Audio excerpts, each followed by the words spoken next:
Ajo që sapo zbuluan ateistët në Arabinë Saudite tmeron gjithë botën. I huaj mes Afrikës dhe Azisë me vetëm milje shkretëtirë.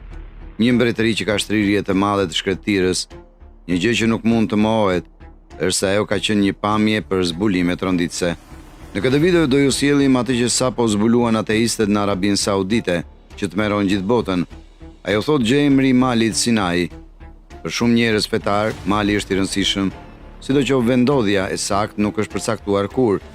Po ju mund ta habiteni kur dëgjoni vendin ku disa shkencëtarë sapo gjetën prova se ku ishte vendodhja e Malit Sinai, Arabia Saudite. Sipas tregimeve biblike dhe kuranore, Mali Sinai është vendi ku Zoti ja zbuloi ligjet dhe urdhërimet e tij Mojsiut dhe izraelitëve. Për shembull, në librin e Eksodit, Zoti e thiri Mojsiun në majë të malit dhe i dha atij 10 urdhërimet, të cilat janë thelbi i mësimeve morale dhe fetare të judaizmit dhe krishtërimit. Në Kur'an, Zoti gjithashtu i foli Mojsiut në malin Sinai dhe i dha atij pllakat e Toratit ose Torës, të cilat janë pjesë e shkrimeve të shenjta të Islamit. Mali Sinai ka një histori dhe simbolik të pasur për secilin prej këtyre besimeve. Për të krishterët, Mali Sinai përvajson hirin dhe mëshirën e Zotit, si dhe shenjtërinë dhe drejtësinë e tij. Të krishterët besojnë se Perëndia i dha ligjin Mojsiut, jo vetëm për të udhëhequr popullin e tij, por edhe për t'i treguar atyre nevojën për një shpëtimtar. Të krishterët gjithashtu besojnë se Jezu Krishti përmbushi ligjin duke jetuar një jetë pa mëkat dhe duke vdekur në kryq për mëkatet e njerëzimit. Për shembull, në predikimin në mal, Jezu u mëson dishepujve të tij se si të jetonin sipas frymës së ligjit dhe jo vetëm sipas shkronjës. Të krishterët e shohin malin Sinai si një parathënie të malit qiellor të Sionit, ku Perëndia banon me popullin e tij në lavdi. Për ebrejt, mali Sinai është vendi më i shenjtë në tokë, ku ata takuan Zotin në një mënyrë unike. Xifutët besojnë se Zoti zgjodhi ata si njerëzit e tij të veçantë dhe u dha atyre Torën si dhuratë dhe përgjegjësi. Judejt gjithashtu besojnë se Perëndia bëri një beslidhje me ta në malin Sinai, duke premtuar se do të ishte Perëndia i tyre dhe duke kërkuar që të ishin shërbëtorët e tij besnik. Për shembull, në librin e ligjit të përtërir, Mojsiu kujtoi izraelitëve beslidhjen e tyre me Perëndin dhe i nxiti t'u bindeshin urdhërimeve të tij. Judejt e shohin malin Sinai si një simbol të identitetit dhe fatit të tyre si popull i Zotit. Për muslimanët, mali Sinai është një nga vendet ku Zoti ja zbuloi njerëzimit vullnetin dhe mençurinë e tij. Muslimanët besojnë se Zoti dërgoi shumë profet gjatë historisë për t'i udhëhequr njerëzit në rrugën e drejtë. Muslimanët gjithashtu besojnë se Mojsiu ishte një nga profetët më të mëdhenj dhe sa i mori Tevratin nga Zoti në malin Sinai. Për shembull, në tekstet islame, Zoti lavdëron Mojsiun për durimin dhe bindjen e tij dhe udhëzoi atë të jepte mesazhin e tij faraonit dhe popullit të tij. Muslimanët e shohin malin Sinai si një shenjë të mëshirës dhe udhëzimit të Zotit për të gjithë njerëzimin. Pra, mund ta imagjinoni sa i rëndësishëm është mali Sinai për shumë njerëz fetar sot. Gjithashtu, ku është saktësisht vendodhja aktuale e malit Sinai? Vendodhja më e pranuar e malit Sinai sot është një maj graniti në ngadishullin qendror jugor të Sinait të Egjiptit, i njohur si Jabal Musa ose mali Mojsiut. Kjo bazohet në traditat e judaizmit, krishtërimit dhe islamit, të cilat e konsiderojnë atë si vendin ku Zoti i shpalli 10 urdhërimet Mojsiut. Në epokën e hershme të krishterë, zona frekuentohej nga vetmit dhe në vitin 530 e.R. manastiri Shën Katerinës u ndërtua në rrezën veriore të malit. Është ndoshta manastiri krishter më i vjetër i banuar vazhdimisht në botë dhe ka një bibliotekë me dorëshkrime të lashta biblike. Mali Sinai është një mal mesatarisht i lartë, 2285 metra, pranë qytetit të Shën Katerinës, në rajonin e njohur sot si Gadishulli i Sinait.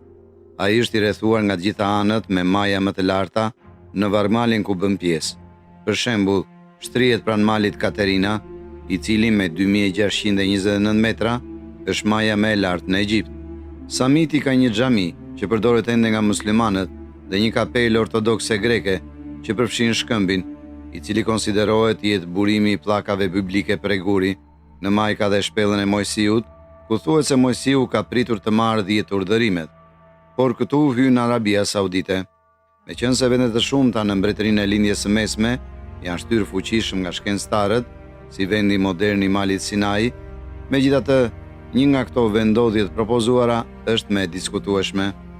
Tani, Charles Becker ishte një udhëtar, gjeograf dhe kritik biblik anglez, që propozoi idenë vulkanike të Malit Sinai në 1873. Ai botoi një broshurë të titulluar Mali Sinai, një vulkan, në të cilin ai argumentoi për shkrimet biblike të Teofanis dhe sugjeroi se Mali ishte një vulkan. Ai supozoi gjithashtu se Mali duhet të vendosej përgjatë rrugës që mori Mojsiu kur u kthye në Egjipt nga Midiani në Arabinë veriperëndimore. Ai identifikoi atë mal si Jabel al-Nurai afër Mekës, i cili është i shenjtë për muslimanët, si vendi ku Muhamedi mori shpalljen e tij të parë. Becker besonte se ky mal ishte gjithashtu vendi origjinal i Qabes, shenjtëroria e lashtë që i parapriu Islamit. Sugjerimi i Beckerit për malin Sinai në Arabinë Saudite nuk u pranua gjërësisht nga studiues dhe eksplorues të tjerë, që propozuan vendodhje të ndryshme për malin biblik në Egjipt, Jordani ose Izrael. Musil dhe Filbi ishin dy eksplorues dhe studiues që sugjeruan vendodhjen e mundshme të malit Sinai në Arabinë Saudite në shekullin e 20. Ata të dy identifikuan malin Sinai me Jabel al-Manife, rreth 20 km në veri të Yuna. Musil argumentoi se mali Sinai ndodhe në anën lindore të gjirit Akaba, në territorin e Medianit, ku Mojsiu kishte jetuar përpara se të kthehej në Egjipt. Musil vizitoi Jabel al-Manifa në vitin 1910 dhe i gjeti atë si një kandidat të përshtatshëm për malin Sinai, bazuar në pozicionin e tij gjeografik, shoqatat historike dhe traditat lokale. Filbi ishte një eksplorues, diplomat dhe spiun britanik, i cili udhëtoi shumë në Arabi dhe u bë mik i ngushtë i Ibn Saudit, themeluesit të Arabisë Saudite. Ai shkroi disa libra mbi udhëtimet dhe vëzhgimet e tij, duke përfshirë Zemra e Arabisë dhe Malësitë Arabe. Në këtë të fundit, ai përshkroi vizitën e tij në Jabel al-Manifa në vitin 1952 dhe konfirmoi identifikimin e Musilit si mali Sinai. Ai gjithashtu vuri në dukje se mali kishte një xhami në majën e tij dhe se ai nderohej nga beduinët vendas si një vend i shenjtë. Ai e krahasoi atë me vendodhje të tjera të mundshme për malin Sinai në Egjipt dhe Jordani dhe arriti në përfundimin se Jabel al-Manifa ishte më bindës. Ai pohoi se vendodhja e tij ishte i vetmi mal që plotësonte të gjitha kërkesat e narrativës biblike. Ai gjithashtu dha argumenta dhe prova më të hollësishme për hipotezën e tij se sa paraardhësit e tij. Por tani këtu vjen ajo e diskutueshme. Ron Watt, ai ishte një anestezist infermier amerikan dhe arkeolog amator që sugjeroi vendodhjen e mundshme të malit Sinai në Arabinë Saudite. Ai pretendoi se kishte zbuluar vendin e Jabel al-Laus si mali Sinai, bazuar në interpretimin e tij të tregimit biblik dhe vëzhgimin e tij të veçorive dhe objekteve të ndryshme përreth. Ai gjithashtu pretendoi se kishte gjetur vende dhe relike të tjera biblike, si Arka e Noes, Sodoma dhe Gomora, Arka e Beslidhjes dhe gjaku i Jezusit. Sugjerimi i Watt për ligjet Jabela si mali Sinai u bazua në disa argumente, të tilla si distanca dhe drejtimi nga Egjipti. Ai besonte se izraelitët kaluan detin e Kuq ose gjirin e Akabës. Ai llogariti gjithashtu se Jabel al-Laus ishte brenda 11 ditësh udhëtim afër vendit ku izraelitët fushuan para dhe pas qëndrimit të tyre në malin Sinai. Watt gjithashtu e bazoi përfundimin e tij në praninë e burimeve ujore dhe bimësisë. Ai pretendoi se gjeti një shkëmb të madh të Splitit pranë ligjeve Jabela, që mund të ishte shkëmbi që Mojsiu goditi për të prodhuar ujë për Izraelit të etur.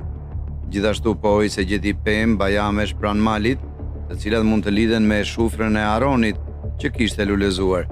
Megjithatë, sugjerimi i Watt për malin Sinai në Arabinë Saudite ishte i diskutueshëm për disa arsye. Së pari, atij mungonte ndonjë trajnim ose kredenciale formale në arkeologji dhe metodat e tij ishin jo shkencore dhe jo sistematike.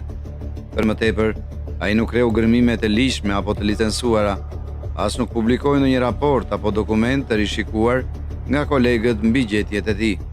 Së dyti, ai u përball me kritika dhe kundërshtime nga autoritetet laike dhe fetare. Watt u arrestua dhe u burgos disa herë nga qeveria e Arabisë Saudite për shkelje dhe kontrabandë artefaktesh. Së treti, ai shkaktoi konfuzion dhe përçarje mes hitarëve dhe përkrahësve të tij. Ndërkohë, në Arabinë Saudite ka edhe zbulime të tjera të rënditse. Një prej tyre është peizazhi i shkretirës, dikur një zonë me bimësitar lisur, u befasuat, e po edhe para se të hidhen në prova shkencore, tekstet historike e dëshmojnë këtë. Kurani është libri i shenjtë i Islamit, që u shpall profetit Muhammed në shekullin e 7 e rëson në Medinë. Kurani përmban shumë ajete që përshkruajnë fenomene natyrore dhe mrekullitë e krijimit të Allahut, si dielli, hëna, yjet, malet, detet, bimët, kafshët dhe njerëzit. Kurani gjithashtu përmend disa nga ngjarjet dhe vendet historike që lidhen me Arabinë. Veprat e historianëve, gjeografëve dhe udhëtarëve të lashtë, si Herodoti, Plini, Straboni, Jozefi, Eusebi dhe të tjerë, gjithashtu e përshkruajnë Arabinë si një vend malesh, luginash, lumenjsh, liçenesh, pyesh, kullotash dhe erzash. Ata përmendën gjithashtu rrugët tregtare që lidhnin Arabinë me rajone të tjera, si rruga e Temjanit, që sillte Temjan dhe Mir nga Arabia jugore në Egjipt, Mesdhe dhe Mesopotami, dhe pastaj ka edhe prova fosile. Të dhënat fosile janë mbetit e ruajtura ose përshtypjet e organizmave që kanë jetuar në të kaluarën. Ato ofrojnë dëshmi për evolucionin dhe diversitetin e jetës në tokë, si dhe ndryshimet mjedisore që ndodhen me kalimin e kohës. Disa nga të dhënat fosile që mbështesin këtë pretendim janë fosilet e elefantëve, hipopotamëve dhe krokodilëve. Këto janë kafshë të mëdha që kanë nevojë për ujë të bollshëm dhe burime ushqimore për të mbijetuar. Ato tregojnë gjithashtu ekzistencën e lumenjve dhe liçeneve që mbështesin florën dhe faunën e larmishme ujore. Fosilet e këtyre kafshëve janë gjetur pranë Jabela dhe Laos, mali i përmendur më parë si një vendodhje propozuar e malit Sinai. Ata janë gjetur gjithashtu pranë shtretërve të liçeneve antike në të gjithë gadishullin arabik, të cilat janë hartuar duke përdorur imazhe satelitore. Këto fosile datojnë 350.000 vjet më parë, duke sugjeruar se Arabia Saudite kishte një klimë më të lagësh dhe më të gjelbër në të kaluarën. Shkencëtarët kanë gjetur gjithashtu fosile të kuajve të detit. Këta janë peshq të vegjël që jetojnë në ujërat e cekta bregdetare dhe ushqehen me krustace të vegjël dhe plankton. Fosilet e kuajve të detit janë gjetur pranë Al-Uail. Ato datojnë 7.000 vjet më parë, duke sugjeruar se niveli i detit ishte më i lartë dhe se klima ishte më e ngrohtë se sot. Fosilet e bimëve janë gjetur gjithashtu në pjesë të ndryshme të Arabisë Saudite. Ato përfshin fieret, cikadat, palmat, barrat, bishtajoret dhe bimët e tjera të lulëzuara. Ka edhe fosilet e njerëzve. Këto janë eshtra ose objektet e ruajtura të njerëzve dhe paraardhësve të tyre që kanë jetuar në të kaluarën. Ato ofrojnë dëshmi të origjinës, evolucionit, migrimit dhe kulturës së popullatave njerëzore. Ato tregojnë gjithashtu ndërveprimin dhe përshtatjen e njerëzve me mjedisin e tyre dhe speciet e tjera. Shkencëtarët gjetën të dhëna gjeologjike që mbështesin teorinë e Arabisë Saudite të gjelbër. Ata ishin në gjendje të vërtetonin praninë e trupave e ujor dhe format e tokës që kërkojnë një klimë më të lagësht dhe më të ngrohtë se kushtet aktuale të shkretirës. Disa nga të dhënat gjeologjike që mbështesin këtë pretendim janë kanalet e lashta të lumenjve dhe pellgjet e liçeneve. Këto janë gjurmët e ish rrjedhave ujore dhe trupave ujor që gdhendën dhe mbushën sipërfaqen e tokës. Ata tregojnë ekzistencën e rreshjeve dhe rrjedhjeve sipërfaqësore që mbështesin një cikël hidrologjik dhe një ekosistem të ujrave të ëmbla. Kanalet e lashta të lumenjve dhe pellgjet e liçeneve janë identifikuar në pjesë të ndryshme të Arabisë Saudite, duke sugjeruar se Arabia Saudite kishte një klimë më të lagësht dhe më të gjelbër në të kaluarën. Ato tregojnë praninë e ujit të pastër dhe të ngrohtë të detit, që siguron lëndë ushqyese dhe habitat për shumë organizma detar. Megjithatë, një nga zbulimet më të rëndësishme në Arabinë Saudite është ekzistenca e rrugëve 4500 vjeçare me vare antike përgjatë tyre. Rrugët quhen rrugë funerare nga arkeologët. Ato janë korridoret papërdorura që lidhin oazat dhe kullotat në rajonet e shkretirës së Arabisë Saudite veriperëndimore. Përshkojnë distanca të mëdha, ndonjëherë qindra ose mijëra kilometra, dhe ndjekin topografinë natyrore dhe burimet ujore të peizazhit. Ata gjithashtu kanë marrë mostra dhe kanë datuar rreth 80 prej vareve, duke përdorur datime radiokarboni dhe metoda të tjera. Datimet tregojnë se rrugët funerare ose varet datojnë rreth 4500 vjet më parë, midis 2600 dhe 2000 para Krishtit. Ato i përkasin periudhës së epokës së bronzit të historisë arabe, kur në rajon u shfaqën shoqëri dhe qytetëri me komplekse. Këto mund të ndërtuar nga fisë nomade që lëvizin nëpër pejzazh sipas modeleve sezonale të rreshjeve dhe vegjetacionit. Ata mund të kenë përdorur gjithashtu rrugët funerare, si rrugë për tregti, migrim, komunikim dhe aktivitete rituale. Zbulimi i rrugëve dhe varreve funerare zbulon një aspekt të panjohur të historisë dhe kulturës së lashtë të Arabisë Saudite dhe popullit të saj. Ajo gjithashtu sfidon perceptimin e Arabisë Saudite si një tokë djerë dhe jo mikpritëse dhe tregon se dikur ishte një pejzazh dinamik dhe i larmishëm që priti forma të ndryshme të vendbanimeve dhe shprehjeve njerëzore me kalimin e kohës. Një tjetër zbulim tronditës në Arabinë Saudite është ekzistenca e qindra strukturave prej guri që janë quajtur porta nga arkeologët. Portat janë platforma drejtkëndshe, të mbyllura me mure të ulta dhe të lidhura me mure të gjata që formojnë një obor. Ato variojnë në madhësi nga 20 deri në 620 metra në gjatësi dhe kryesisht janë të orientuara paralelisht me rrjedhat e lavës.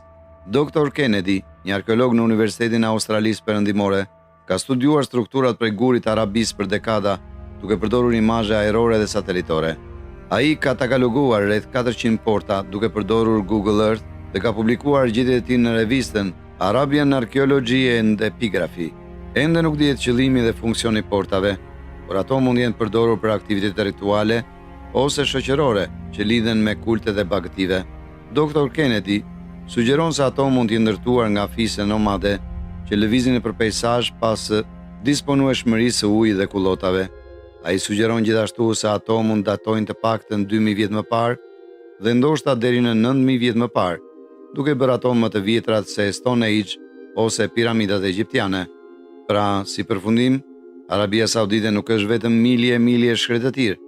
Është një tokë me një histori të pasur dhe të larmishme që përfshin mijëra vjet, nga rrugët e lashta tregtare deri te strukturat monumentale prej guri. Këto zbulime po riformësojnë kuptimin tonë për gadishullin arabik dhe rolin e tij